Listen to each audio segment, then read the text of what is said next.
Hola, ¿cómo están? Bienvenidas y bienvenidos a otro episodio del Duelo Tic Tac. Y como siempre me acompaña mi compañera María García. María, ¿cómo estás? Muy buenas, pues aquí con mucho interés en quién nos visita hoy en Duelo Tic Tac. Creo que va a ser también muy impactante porque nos han pedido muchas veces hablar de inteligencia artificial, así que no sé si se lo esperan. No sé si se lo esperan, ¿eh? Bueno, sí, pero es que hay que hacer como un acercamiento muy específico y esta vez creo que tenemos a la persona idónea para eso. Nada, yo tuve la oportunidad de conocerla hace 2 años, estábamos tratando de recordar la fecha así en off, cuando fue en el encuentro de profe de L, Amaya, allá donde tuvimos una mesa con expertas y expertos sobre el mundo de la IA, cuando todo esto estaba empezando 2023, perdón, a entrar. Así que nada, primero te saludamos. Amaya, ¿cómo estás? Hola, ¿qué tal? Encantada de estar aquí, muchas gracias. Están escuchando ya los oyentes, es Amaya Arroyo Sagasta, que ahora vamos a decir, pues bueno, la presentación porque se la merece, pero para que este nombre se lo tienen que quedar ahora mismo, aunque le dé vergüenza, pero es una invitada importante, aunque se ponga roja, hay que hablar las cosas por su nombre, ¿no? Entonces estamos encantadas de tenerte, que es una suerte. No, A la ti que suerte nos es mía, estás muchas gracias. escuchando, gracias, gracias. Y lo que iba a decir a ti que nos estás escuchando, si tienes la oportunidad de ver el video también, nada, ver las sonrisas de oreja a oreja y sobre todo María también que tiene un nuevo look, ¿no? Sí, sí, he vuelto a mis orígenes. A tus raíces, Sí, exactamente. sí. Muy bien. Bueno, María, preséntanos a Pues sí, pues Maya. ya se merece esta presentación. Pues claro, estamos hablando y estáis viendo desde el video podcast que nos acompaña hoy Amaya Arroyo Sagasta, que es doctora en comunicación y educación y trabaja actualmente como profesora e investigadora en la Facultad de Humanidades y Ciencia de la Educación. Espero pronunciarlo bien, si no, perdonadme. Mondragón Universitatea, Sí, seguramente lo he pronunciado bien, pero perdonadme, no luego pasa me nada. corrige Amaya. Y también va a ser también importante para nosotras porque coordina, ¿no? El área de investigación de digitalización, que obviamente tiene mención en innovación educativa de la educación primaria. Y obviamente, como nuestro podcast es Duelo Tic-Tac, pues las líneas de investigación casan muy bien de Amaya, ¿no? En este podcast, porque es la competencia digital en educación, entornos y ecosistemas de aprendizaje, diseño tecnopedagógico bueno, esta visión crítica, ¿no? Hacia una innovación también ética, ¿no? En la educación. Y claro, también a Maya, como a todos nuestros invitados que pasan por aquí, le hacemos ciertas preguntas bueno, coincide con nosotras en que su red social favorita hoy por hoy es LinkedIn, porque creo que coincidimos en el sentido de que va a ser una red social pues multidisciplinar que nos ayuda a conocernos, ¿no? Entre docentes y profesionales del área, que la verdad que es una red social muy abierta. Y algo que también nos ha sorprendido positivamente es la definición que hace de tecnología. Porque claro, va a definir la tecnología a través de la palabra integración. Y claro, obviamente os he dicho las líneas de investigación y claro, va a hablar de criterios tecnopedagógicos y por eso es especialista en uno de estos temas para obviamente trabajar la tecnología desde una perspectiva pues, más constructivista, ¿no? y sostenible. Y antes de dar paso a las preguntas, nos vamos a hacer eco, que especialmente lo quiero citar, algo que comentó Amaya, y obviamente cree mucho en la divulgación porque vivimos un momento de negacionismo digital, ¿no? Y entonces, claro, no le gusta el terrorismo y obviamente estamos muy de acuerdo porque necesitamos discursos, ¿no? Donde no se devalúe nuestra palabra y entonces pues vamos a dar paso a las preguntas para poder construir, ¿no? Nuestro discurso acerca de la inteligencia artificial y la tecnología, ¿no? Así que Jennifer, Amaya, ¿qué ¿le te hemos parece? atinado a la presentación? ¿Le hemos atinado a la presentación? ¿Tú qué Sí, sí, crees, sí, sí. Amaya? Sí, Ha sí, sido que es sí. espectacular. Espectacular, demasiado. O sea, yo es que, bueno, y si se ve el mismo podcast, es que lo paso fatal porque me da muchísima vergüenza cuando empezáis bueno, a contar tantas cosas porque, bueno, yo me considero una profe como vosotras, como muchas de las personas que nos estarán escuchando, con ganas de aportar y de construir un futuro mejor que evidentemente sea digital, ¿no? Entonces, bueno, Ujú. intentaré, bueno, daros algunas ideas, pero bueno, lo ideal es siempre que estas ideas las podamos discutir, las podamos construir conjuntamente, porque, bueno, pues una cabeza solo, pues no piensa más allá, ¿no? Es más interesante compartir, co-crear y bueno, pues en eso estamos. Co-crear es una palabra que me gusta mucho, que la vimos en uno de los episodios, Ujú. ¿no? La co-creación. Bueno, pero lancémonos ya al ruedo porque de verdad que quiero aprender muchísimo hoy de ti. Y vamos a empezar con una de esas preguntas que definitivamente más cuela y es, en este mundo de la inteligencia artificial, ¿qué crees que hay detrás de esa perspectiva ética cuando hablamos de la integración de la inteligencia artificial en la educación? No, porque sí, estamos en este boom de aprender, de hacer, de leer, pero la palabra ética, ¿dónde queda? Es que es una pregunta que hay que hacerse, de verdad. Y bueno, yo aquí muchas de las ideas que voy a ir comentando no son exclusivamente mías, es decir, tanto el libro como lo que solemos trabajar lo hacemos en grupo y tengo la suerte de tener un grupo que estamos trabajando en inteligencia artificial con esa perspectiva multidisciplinar, ¿no? Tenemos gente con perfil técnico, tenemos gente con perfil filosófico y evidentemente, pues el tema de la ética he aprendido mucho con mi compañero pues, de la Iglesia Gamboa. Y aparte he leído algunos libros porque tenía dudas, ¿no? Pero sí que es una pregunta que nos hicimos, ¿qué pasa cuando todo el mundo está hablando de ética, ¿no? De la perspectiva ética. Cuando vamos a conferencias, cuando leemos, sobre todo divulgación, pero más allá, ¿qué es lo que había? Fue la pregunta que nos hicimos. Hicimos una revisión sistemática en el 2023 para ver, no exclusivamente con ligado a la inteligencia artificial, pero sí con la datificación educativa que, bueno, básicamente está muy ligada, ¿no? Porque la inteligencia artificial necesita datos. Entonces, nos hicimos esta pregunta. ¿De qué se habla cuando se habla de perspectiva ética? Y la revisión sistemática nos lanzó la conclusión de que había muy pocas aportaciones al respecto. Es decir, todo el mundo habla, está presente en todos los discursos, pero realmente es un discurso semivacío, ¿no? Entonces aquí pues subrayamos la necesidad de intentar concretar. Y trabajando un poco más el tema, hemos llegado a la conclusión, leyendo y aprendiendo, que hay que diferenciar entre ética y moral, ¿no? Porque aquí, cuando hablamos de ética, muchas veces vamos a propiedad intelectual, plagio, bueno, estos temas de privacidad de datos, ¿no? Pero son cosas muy operativas que, bueno, generalmente están mucho más cerca de lo que es el ámbito moral, el ámbito normativo, ¿no? De regirse con unas normas, unas tal. Pero ¿qué pasa con la ética? La ética está más ligada a valores universales, a perspectivas más amplias, ¿no? Marcos en los que, bueno, nos permitan entender por qué tomamos ese tipo de decisiones. Entonces, esto que queda un poco abstracto así, si lo llevamos a nuestro centro, y no exclusivamente con el tema de la inteligencia artificial, insisto, pero sí con esto queda más evidente.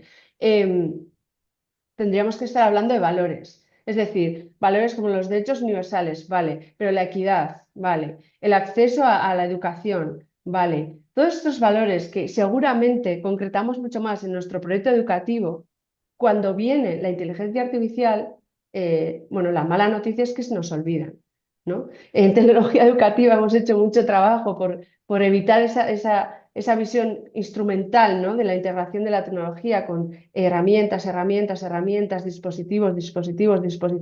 De repente viene esta maravillosa, entre comillas, ¿no? Tecnología y nos nubla todos los valores, todos los proyectos que teníamos trabajados desde antes, ¿no? Entonces, esto es como una encrucijada, ¿no? El tema de la ética, que evidentemente hay más de una ética. No es lo mismo la ética aquí que en China, que, bueno, ya lo estamos viendo, ¿no? La tecnopolítica que nos está La diciendo. tecnopolítica.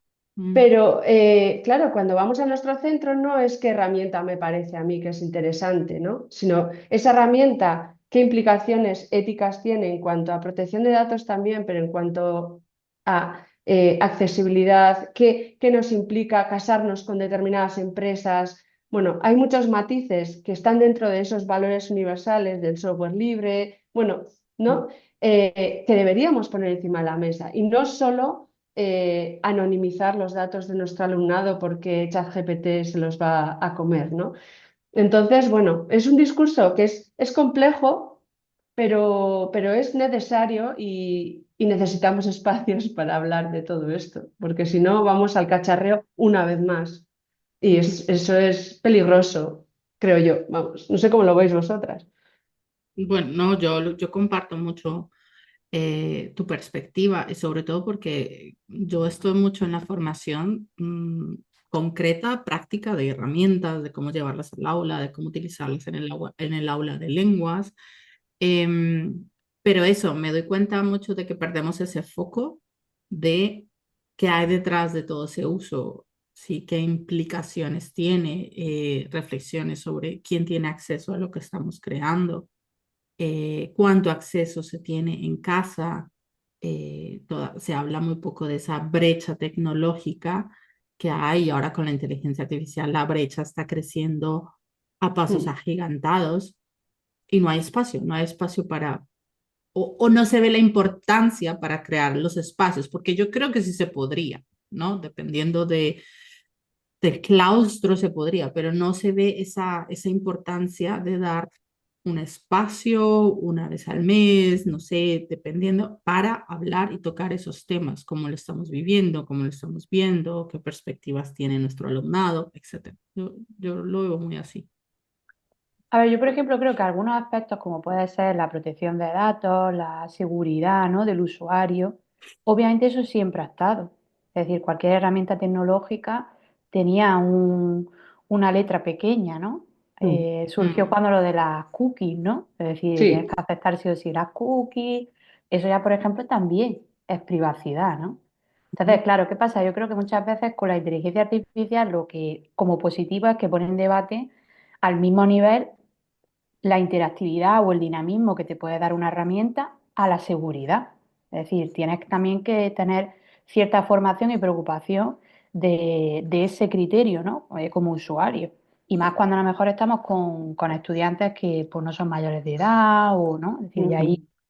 creo que pues, puede ser un poco tendencioso si no lo tenemos en cuenta, porque parece que todo va bien en la actividad, pero yo creo que con la inteligencia artificial pone eso en el debate al mismo nivel y es algo también positivo, ¿no? Pero me ha gustado mucho el concepto de cacharreo. Me ha encantado, Maya, el cacharreo. Es que es una lucha que tengo, María, o Sí, sea, es... sí, Y cuando vamos a formaciones, ahora, bueno, pues todo el mundo, bueno, todo el mundo es mucho decir, pero muchos colegios, ¿no? Muchos institutos, mm, centros, pues piden acompañamiento y tal. Y tú planteas desde esa perspectiva más tecnopedagógica, más consciente, más de debate pedagógico, ujú, dice, no, no, no, no. A mí, yo quiero herramientas y cosas y tú...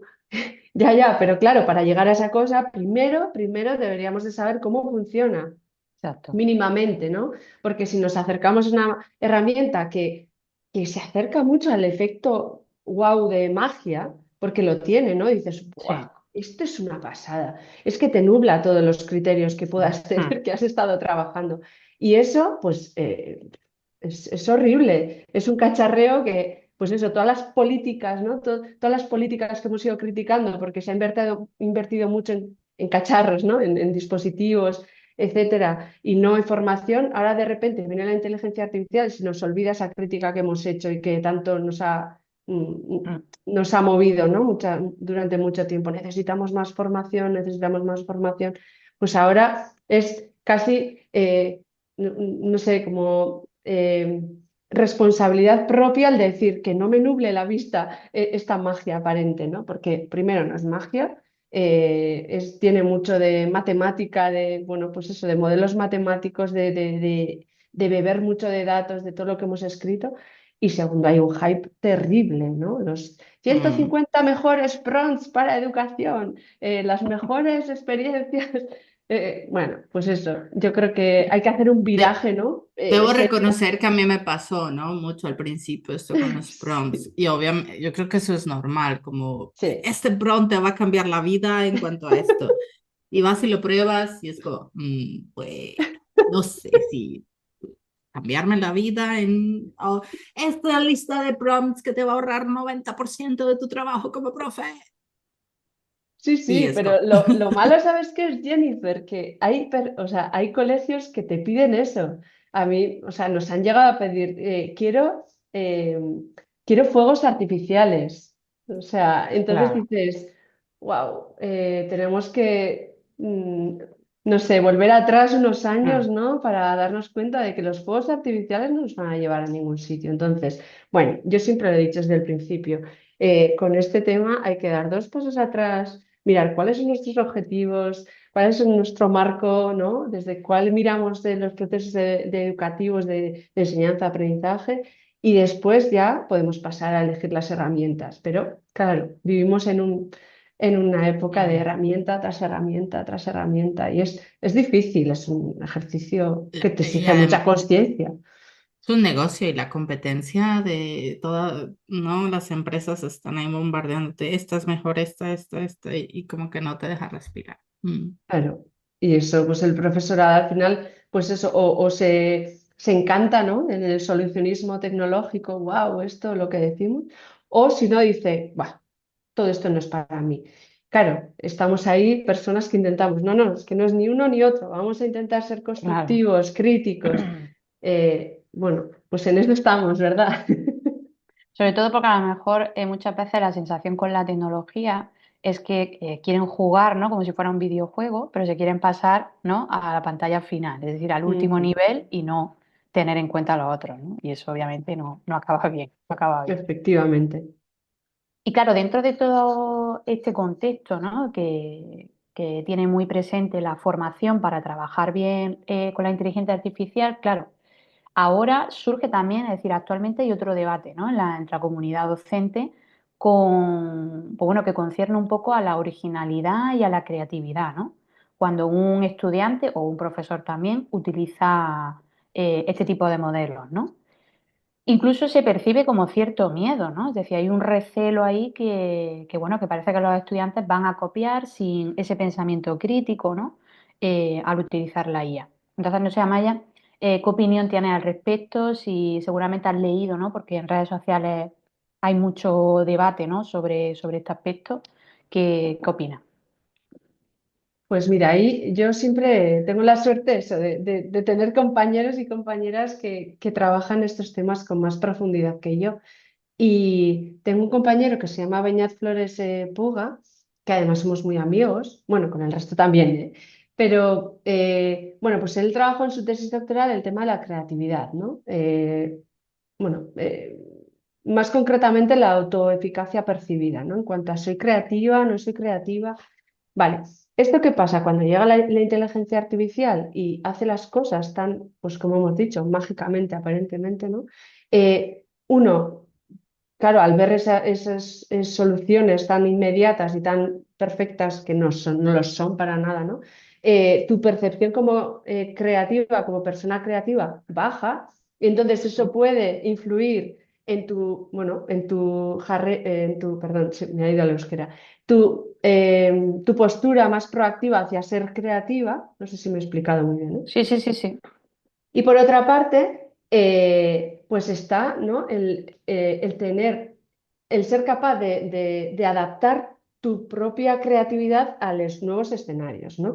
Aquí estamos, mira, estoy trabajando bueno, he trabajado un capítulo y ahora estoy trabajando un artículo con, probablemente las conozcáis, Linda Castañeda y Ana Yara Postigo, Ujú.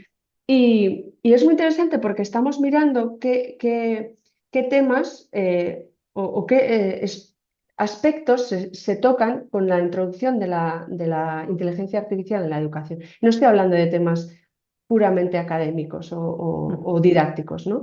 Y una es la epistemología, ¿no? Entonces, claro, ¿qué pasa? Que esta integración dices, bueno, es una tecnología más. No es una tecnología más desde el punto de vista de que está cambiando nuestra percepción de qué es aprender y también de qué es ser creativa. Entonces, nos guste o no, probablemente estamos en un momento en el cual ser creativa suponga otra cosa. No significa que yo misma soy yo conmigo misma creativa para crear cosas, sino que creo junto con otro agente, ¿no? Le vamos a llamar agente por decir algo, ¿no?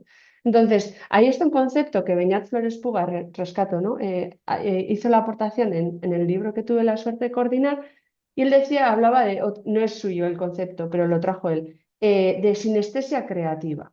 Entonces, si pasamos a pensar que estamos ante un escenario en el cual nuestra posibilidad de ser creativas depende en gran medida de la relación que yo pueda construir con este tipo de agentes, pues ya las reglas del juego cambian, ¿no? Mm. Porque no es solo, yo no voy a ser creativa solo con un lápiz y un papel o una pizarra o algo, sino que, bueno, con lo que ese agente, eso, ¿no? Ese ente me pueda asistir a mis ideas y volver a darles una vuelta y en esa conversación pues se abren, bueno, pues otros escenarios.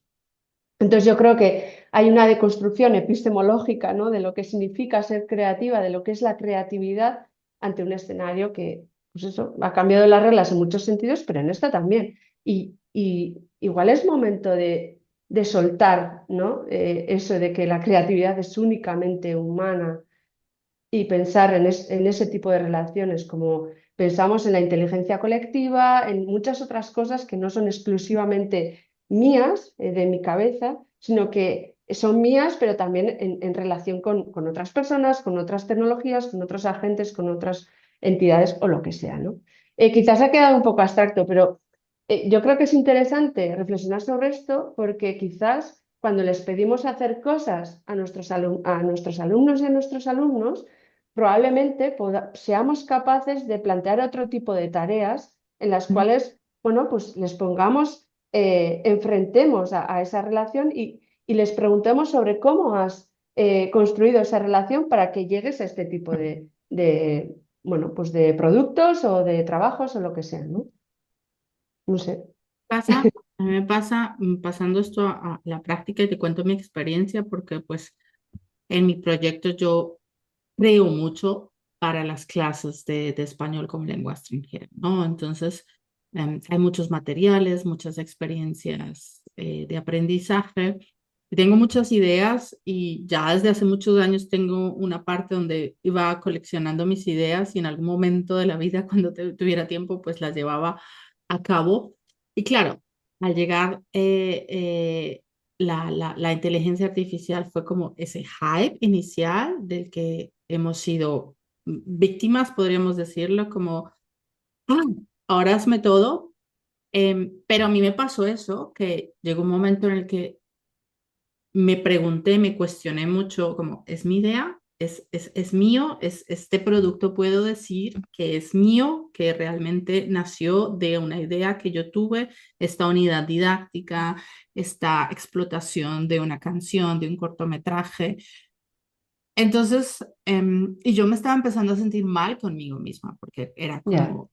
como, me gusta el trabajo, me gusta el apoyo, me doy cuenta de que me ayuda a ahorrar tiempo, pero hay algo que está pasando y es que yo como creadora, mi perspectiva o mi visión de mí misma está cambiando. Entonces, y fue un sentimiento que se extendió durante algún tiempo y entonces dije, bueno, voy a empezar a cambiar estructuras y formas de trabajar con la IA. Entonces ya no es más que todo, o sea, hazme, esto lo resumo, pero es más, apóyame, ¿no? Mira, como tengo esta idea, estos son los puntos de mi idea, ayúdame a estructurarla, qué puntos negativos ves que quizás yo no había visto, no, como que Ujú. yo misma me pongo en la tarea de, tengo una idea para la explotación didáctica, vamos a ir por puntos, yo ya tengo estos, qué me falta, qué no me falta, bueno, pues eso no lo había visto así, entonces ya siento más lo que tú dices, ese proceso creativo, ese ente. Yo creo que Mm, el mejor nombre que le han puesto a una IA fue el de Microsoft, porque es un copiloto Copiloto. y Sí. es como ese nombre realmente como lo deberíamos ver. Entonces ahí ya ha cambiado mucho, ¿no? Como yo le doy el primer input como para yo sentir que realmente es un producto al final mío y me están ayudando simplemente a agilizar el proceso creativo. No sé. Ujú. Claro, pero ahí, por Sí. ejemplo, es que está una de las claves que yo veo. El que parece que no somos originales porque como sujeto creador no somos únicos. Ya.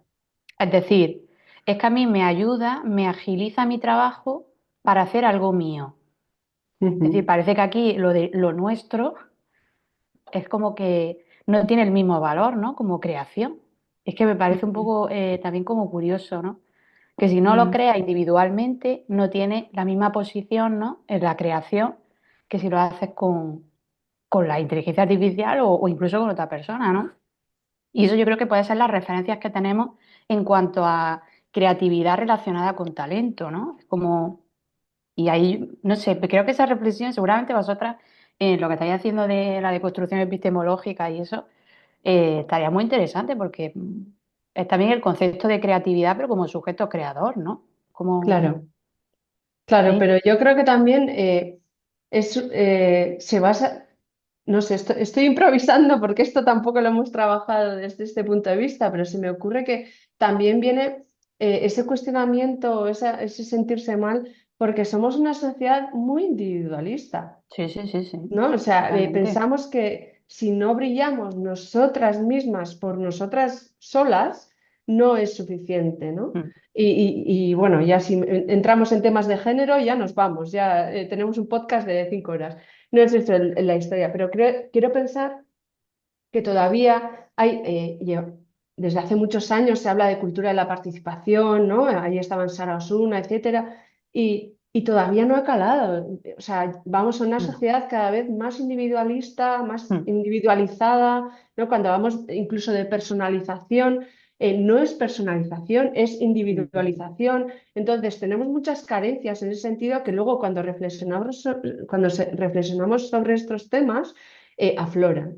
Y entonces mm, dices, claro, yo me siento mal porque o un trabajo de grupo, una persona hace más, pero entonces la otra hace menos. Entramos como en una competición de qué es mío, qué es tuyo, dónde está la parcela, ¿no? Cuando realmente, no sé, pongo un ejemplo, pero cuando la pandemia, que no me gusta traer la pandemia porque estamos ya aburridas de traer la pandemia, pero en el sentido más creativo, ¿eh? Cuando la pandemia hubo un problema y tuvimos que, bueno, tuvieron en la medicina que sacar una vacuna, ahí nadie estaba pensando cuál es mi parcela, cuál es mi patente, o sea, había un problema y lo íbamos a solucionar y se mm, pusieron a maquinar entre todos, sin todas y ya está, ¿no? mm, Entonces, yo creo que en educación nos falta, bueno, pues inculcar esa cultura de la participación, ese colaborar, o sea, cuando en el marco de competencia digital está la comunicación y la colaboración, apenas se trabaja, no mm, les damos instrumentos para esto. Entonces, yo creo que bueno, pues ese cuestionamiento puede venir de esa herencia que tenemos más individualista y bueno, ante eso yo no veo un problema, yo un reto, un espacio en el cual podemos poner también el foco ahí para trabajar mm, como docentes. ujú, ujú. Y bueno, antes de pasar a la siguiente pregunta, lo que dices me lleva mucho a pensar en que estamos un poco a la deriva, porque aunque en Europa ya hay, digamos, documentos oficiales, ¿no? Que de cierta manera enmarcan el uso de la inteligencia artificial. Justo ahorita, el 2 de febrero, se inició la segunda etapa, ¿no? Para empresas, para que si están usando inteligencia artificial, pues tengan que formar a sus empleados e igual en la educación, que haya una obligación de formación, pero también ahí estamos un poco a la deriva porque está todo esto muy suelto, ¿no? Muchas de las preguntas, Jennifer, pero si creo esto, ¿es mío o es de la IA? Pero hay muchas preguntas en cuanto a la creatividad, a los derechos de autor, de quién es esto al final. eh, Hay mucho. Creo que hay mucho todavía sí, no sé si responder a un 100%, pero sí, por discutir. Pero bueno, ahorita quería darle un poquito la vuelta a la siguiente pregunta, porque como la mayoría de personas que nos escuchan, pues son profes de lenguas, pues, y específicamente de L. Quería preguntarte, en tu experiencia, ¿cómo crees que los chatbots y los asistentes virtuales están cambiando la competencia digital? Pues, por ejemplo, en la manera en que interactuamos de manera escrita o u oral, ¿no? ¿Cómo cambian esa interacción? Pues la interacción cambia totalmente, ¿verdad? Y yo creo que sí que enfocándolo bien, o sea, con una asistencia didáctica, digamos, una planificación docente bien hecha eh, y consciente, sí que podemos impulsar esa, sobre todo, competencia lingüística en tema, Jesús, escrito, ¿vale? Yo creo que los prompts nos dan una oportunidad genial, sobre todo en tema de aprendizaje de lenguas para niveles iniciales, ¿no? Pues de estructuras, de tal. Sí, yo creo que ayuda. Y en temas de procesamiento del lenguaje natural, cuando les hablamos también, pues bueno, quizás nos da más al principio, ¿no? Estoy pensando cuando yo ahora estoy aprendiendo catalán, ¿no? Que lo Ujú. escucho bien y lo entiendo todo muy bien, pero me cuesta hablar y me da vergüenza y tal. Entonces, bueno, pues igual puedo tener una máquina, ¿no? Que me pueda ir guiando cómo yo pronuncio, tal. Está muy bien, yo creo que es una asistencia buena. Eh, con el KitKat, ¿no? Con el inciso de que es individualista, ¿vale? Pero bueno, lo vamos a dejar ahí. Em, en cuanto a la competencia digital, yo creo que es más enredoso, vamos a decir. Porque yo creo que, y esto es algo que últimamente lo digo en muchos sitios para ver si lo cogemos todas, ¿no?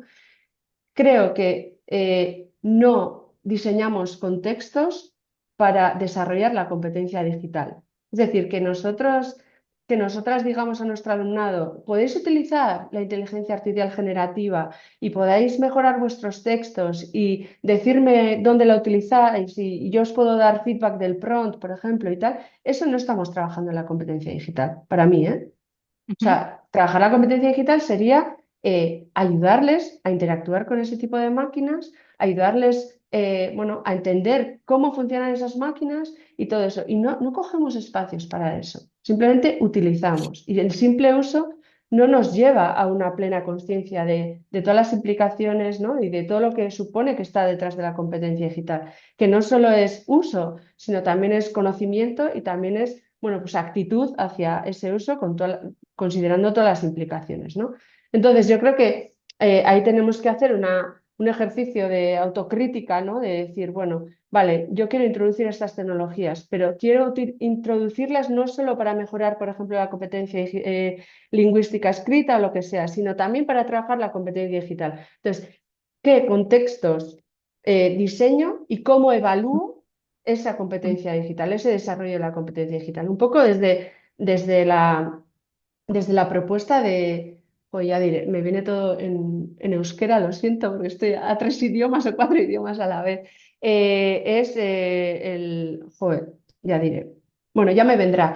Es un triángulo en el cual tenemos de VIX que tenemos que tener en cuenta los objetivos didácticos, los contextos de aprendizaje y la evaluación.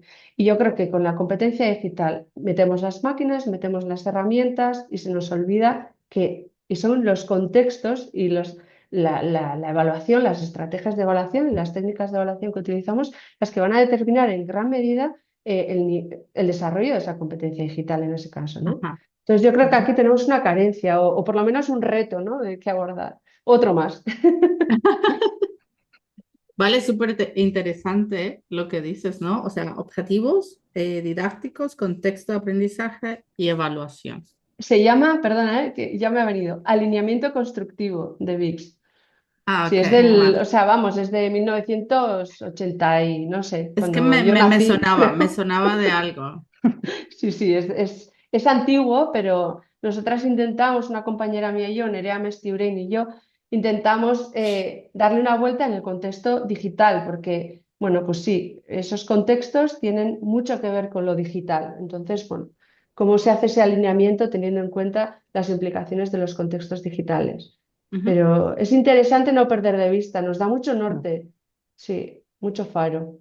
Totalmente, totalmente. Pues apuntado queda, ¿eh? Y vamos, seguramente que nuestros oyentes están anotando muchísimos conceptos, ¿eh? Porque creo que al final es darnos un marco, ¿no? Y un Ujú. contexto para poder, ya que decimos, ir con el ejemplo, ¿no? Un buen uso, saber también, ¿no? Cómo llevarlo, ¿no?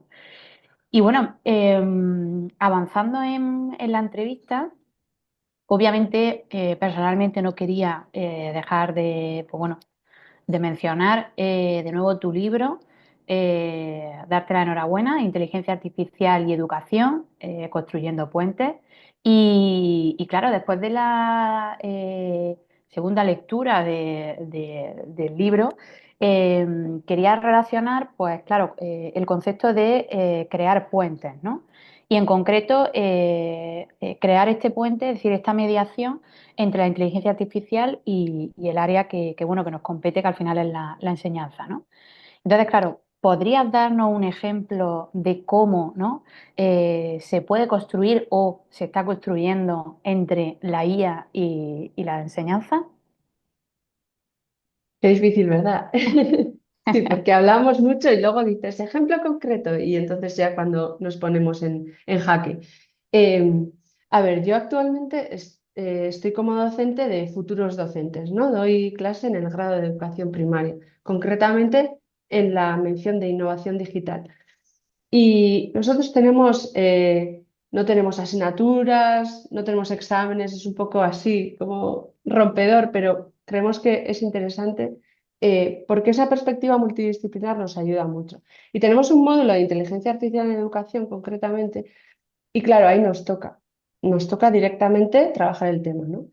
Entonces, tenemos que pensar cómo decirles a nuestros de la uni, ¿no? A nuestros alumnos y alumnas de la uni, cómo trabajarlo en educación primaria. Y muchas veces en educación primaria, además con la que está cayendo en temas de negacionismo digital, que las pantallas son malas y bueno, eso es otro tema, se piensa que solo se puede trabajar la inteligencia artificial enchufados a ChatGPT, Gemini, Copilot o Claude o el que sea, ¿no? O DeepSeek.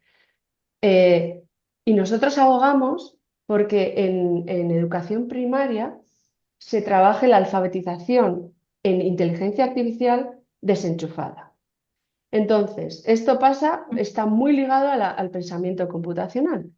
Entonces, si queremos personas realmente críticas con la tecnología, serán personas que estén alfabetizadas, que entiendan cómo funcionan este tipo de herramientas. Y no es tanto el uso vendrá cuando tenga que venir, no lo sé, o sea, no es que no me importe, pero no me preocupa tanto. Lo que me ocupa y no preocupa es que estas personas entiendan que esta tecnología no es magia y que tengan conciencia para hacer un uso crítico. Entonces, ahí hablamos, pues eso, desde juegos de cartas que se pueden elaborar y la gente elabora, o sea, tiene mucha creatividad y con esa co-creación, con herramientas, esa sinestesia creativa, se pueden hacer maravillas, ¿no?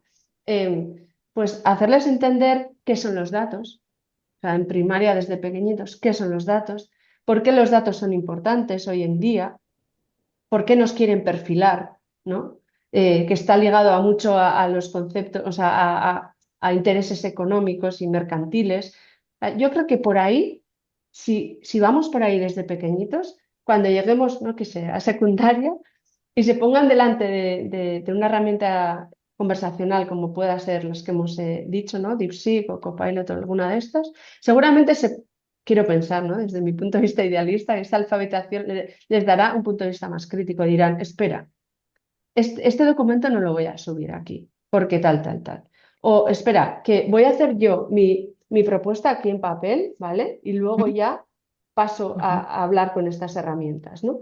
Entonces, Ujú. yo creo que esos puentes muchas veces no son tan digitales como creemos y van más en la línea de entender, de alfabetizar, de tener conciencia de todo lo que está pasando. Y luego el resto ya vendrá. Y desde ahí vamos un poco. Y con los futuros docentes, por supuesto, trabajamos criterios tecnopedagógicos críticos en los cuales por favor, pensemos que no siempre tengamos que utilizar la tecnología. Esto es como una contradicción, porque mucha gente se piensa, dice, jolín, os cuento una cosa así para que veáis, cuando fui a por la agenda analógica, digo yo, la de papel, ¿no? Que yo soy muy de papel, me decían, ¿tú, la agenda analógica? Digo, claro. Ay, yo pensaba que todo lo hacías en digital. Digo, no, o sea, precisamente la gente que tiene más desarrollada la competencia digital es consciente de cuándo tiene un valor añadido y cuándo no. Con la inteligencia artificial, la formación y los espacios que tenemos que abrir con nuestro alumnado desde pequeñitos son precisamente para generar esos o desarrollar esos criterios, para que luego ellos y ellas puedan decir, mira, ahora no, o ahora sí. Entonces yo creo que eso sería un poco el puente que a mí me gustaría construir. No sé Pues, si he respondido, ¿eh? Si ha sido lo Sí, estoy suficientemente concreto. apuntando todo porque me parece. y en papel, lo estás apuntando Muy en bien, muy papel. bien. En papel, sí, y en post-it, porque yo, además de papel, soy muy de post-it, de así de. Pues totalmente de acuerdo. Amaya, es como muy de escucharte, es clarificador, te lo digo de verdad. Sí, Creo total. que en muchas ocasiones es muy difícil ubicar estos temas, es decir, situarlos para poder comprenderlos. Y la verdad que estoy totalmente de acuerdo. Y además, sobre todo, yo también doy en grado de educación primaria aquí en Jaén y creo que, claro, volvemos a lo mismo. Se quieren pasar, ¿no? Todos los niveles. Y es un perfil que obviamente si van a utilizar inteligencia artificial, sí, porque al final es como omitir, ¿no? El debate de la exposición de las pantallas. Pero claro, más que puente digital es alfabetización y totalmente de acuerdo. Y me ha gustado mucho empezar con qué son los datos y el impacto que tiene, ¿no? Me parece, vamos, un punto clave para el desarrollo de la competencia digital hacia la inteligencia artificial, ¿no? Así que totalmente de acuerdo. Pues fíjate, Uno, perdona, Jennifer, no, no, en dale, dale. la alfabetización en datos, Linda Castañeda me invitó a una sesión de contraste de un proyecto europeo que se llama DALI, o sea, Ujú, como el artista, Data Literacy, o sea, viene de ahí, como si fuera un acrónimo, y desarrollaron juegos de mesa para entender qué son los datos, bueno, el uso que se les puede dar, las implicaciones y todo, ¿no?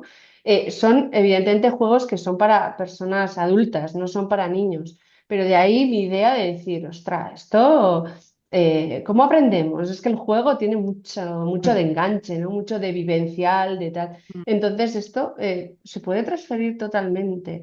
Y si queréis mirarlo, si sí, ponéis sí. Proyecto Dali, los juegos están libres para descargar, o sea, ¿cómo se llama? Print and play. Ujú. O sea, hay mucha documentación al respecto por si queréis animaros a trabajar Pues, eso.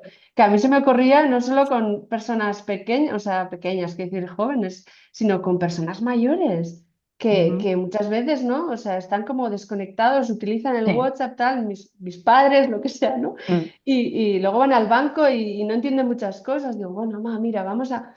Entonces, es súper buena idea hacer cosas también intergeneracionales en las cuales podamos empoderar tanto a las personas mayores como a las jóvenes.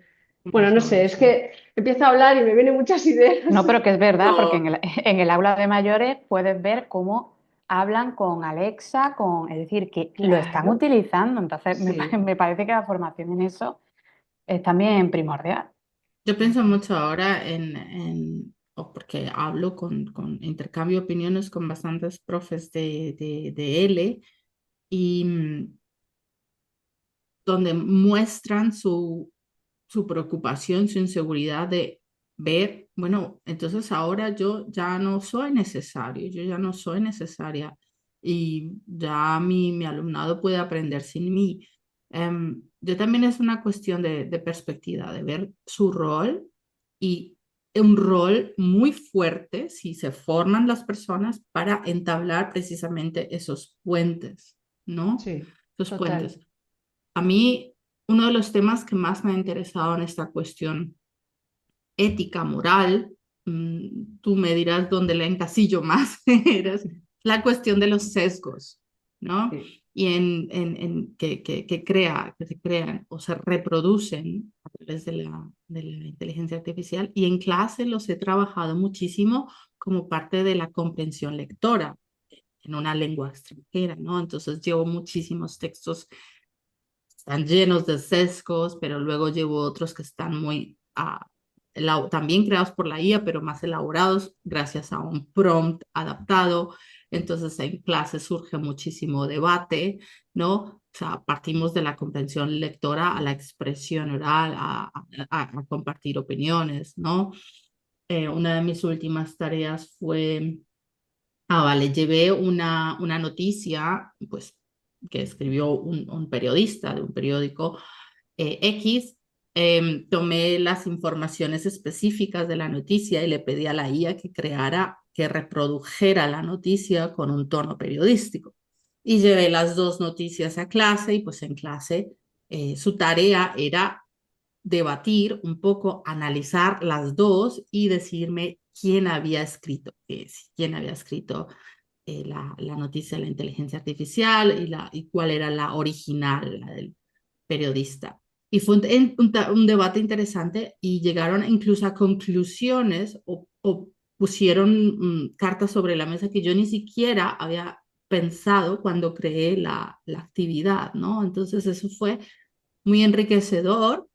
Creo que habían ese día como tres grupos de estudiantes y dos de ellos dieron con la noticia, dijeron cuál era realmente la que había escrito y uno no. Y fue como esa felicidad, ¿sabes? De decir el diálogo, el debate, me estás ayudando a pensar, no lo había visto Qué así, bueno. pero no sé qué. Y ese tipo de actividades yo creo que tienen a largo plazo, no solamente en cuestión de aprender una lengua, porque la estamos usando como medio, sino nos ayudan a esto, a tener como, sí, una actitud más crítica a todo lo que Eso nos es. cruzan por enfrente, ¿no? No Ujú. sé. Sí, qué interesante. El Y radar, como para, digo yo, el radar. exactamente, el radar. Y bueno, Amaya, para terminar, ¿podrías darnos algunas buenas prácticas? Ya nos has dado una lista muy larga, pero sí, alguna buena práctica para profes de lenguas que quieran usar la IA desde una perspectiva pues un poco más ética. A ver. Claro, es muy difícil sin tener el contexto, porque cada contexto, ¿no? O sea, cada profe tiene su contexto, su alumnado y tal. Pero yo creo que si hay una práctica interesante, puede ser desarrollar nuestros propios asistentes ¿Mm? y que estén, bueno, que respondan un poco a nuestro contexto, ¿no? Nuestra manera de enseñar, que nos aporten, bueno, ese copiloto, ¿no? Pero también al alumnado desde nuestra propia visión. Y en ese sentido, claro, ¿qué pasa? Que vas a ChatGPT y tienes que pagar, vas a no sé qué, tienes que pagar. Entonces, por ejemplo, yo utilizo, que no hay que pagarlo, pero yo soy el producto, ¿vale? Ahí ya entran los temas éticos, pero bueno, porque es de Google, no me paga Google ni nada, o sea, odio dar referencias concretas, pero sí que me parece que es interesante Notebook LM, que es Ujú. un espacio en el cual tú puedes subir tus propios materiales y te responde en base a lo que tú has subido, ¿no? Que no es algo libre, un LLM libre, digamos o está acotado, lo vas acotando tú, ¿no? Entonces, eso, unido con un prompt que tú le des bueno, y si cambiamos nuestra cuenta de Google al idioma que queramos, es decir, si yo ahora lo pongo en catalán o lo pongo en alemán, me va a responder en alemán, ¿no? Entonces, bueno, en euskera también lo podéis probar porque funciona perfectamente. Si os animáis, me lo decís.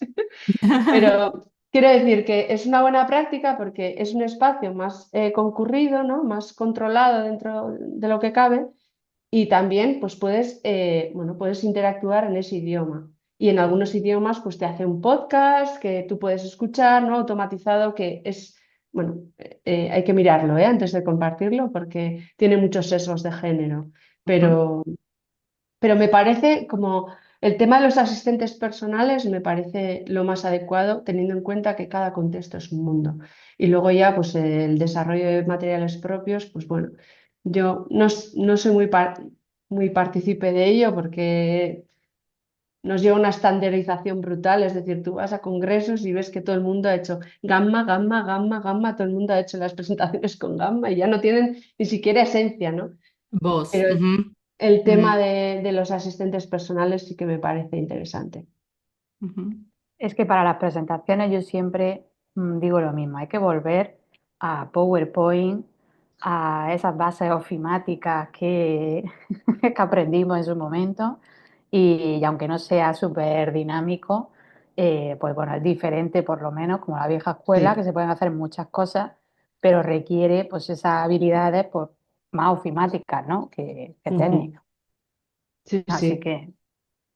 Pero bueno, vaya, pues entonces, Jennifer, yo creo que van a apuntar bastante, ¿no? Tanto oyentes como los espectadores que nos estén viendo en nuestro video podcast, que apunten ujú, esos recursos que, bueno, y todo lo que nos ha dicho Amaya, que por aquí, como siempre, nos gusta hacer un resumen, ¿no? ujú, Yo me quedo con diferentes conceptos bueno, que me gustaría mencionar, como por ejemplo que si utilizamos la inteligencia artificial en nuestra clase, que tuviéramos muy en cuenta criterios, ¿no? De accesibilidad, de protección de datos, luego también la diferencia, ¿no? Cuando hablamos de ética y moral, que no es lo mismo. Y obviamente la tecnopolítica, que esto a mí sí me gustaría traer hasta un episodio de eso, porque creo que no se puede obviar, ¿no? Cuando estamos hablando de este tipo de modelos y empresas. Y luego también la alfabetización digital desenchufada, que parece como algo contradictorio, pero muy necesario, ¿no? Y creo que eso también nos va a llevar a una idea que también me ha gustado mucho, que has dicho que la inteligencia artificial no es magia, ¿no? Es decir, no estamos ante que saco, ¿no? de un sombrero un texto perfecto y que parece que no lo he hecho yo, pero lo he hecho yo, ¿no? Es decir, esa ambigüedad, ¿no? que tenemos ahora mismo con la co-creación con un agente de inteligencia artificial y una persona, ¿no? que puede ser docente, estudiante, eh, y con muchas ganas de leer vuestros artículos para seguir aprendiendo esa deconstrucción epistemológica de creatividad, que tendré muchas ganas de leer ujú. atentamente, porque con todo lo que nos has dicho creo que sería como ahora mismo el pico, ¿no? Hacia un buen uso de la IA, ¿no? Este tipo de temas.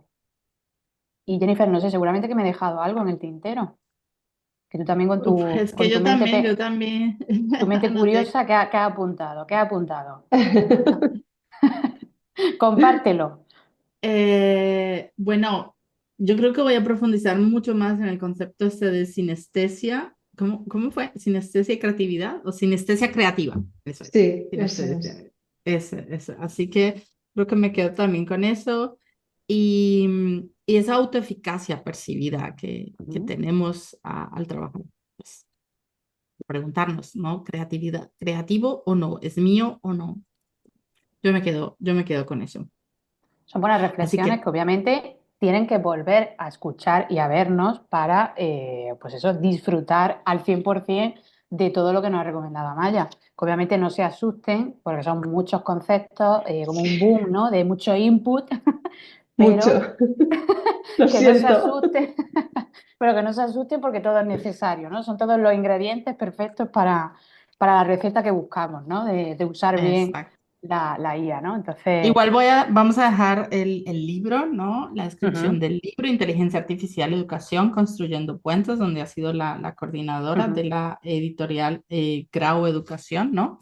No, perdón, Grao, perdón. Las redes Pues, sociales también de Amaya para que puedan seguir todo lo que hace. exactamente. Así que muchísimas gracias, A Amaya. vosotras. Muchas gracias. Por compartir este ratito con nosotras y a ti que nos estás escuchando te invitamos a nuestro próximo episodio y te recordamos que el 11 y 12 de abril celebramos las jornadas IA para profes en enseñanza de lenguas extranjeras. Así que si todavía no has presentado tu propuesta, si no te has pasado por la página, pues te dejamos también todo en la descripción. Muchísimas gracias y hasta un próximo episodio. Adiós. Gracias. Hasta luego.